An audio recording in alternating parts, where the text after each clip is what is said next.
Hi guys, welcome back to our channel, and in today's video we are going to help you with BrF2 minus Lewis structure.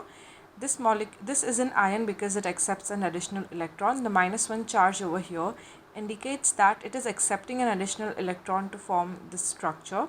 So to determine its Lewis structure, we will first start by finding out the total number of valence electrons.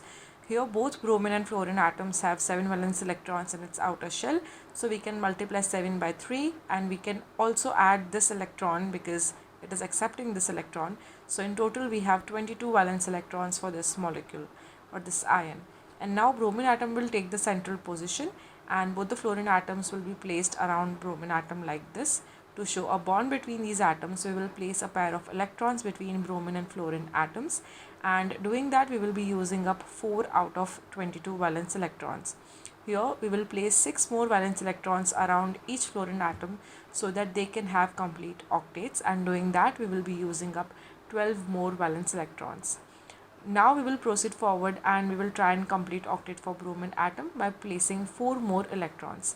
Even after doing that, we have used up 20 out of 22 valence electrons, and we are still left with 2 more.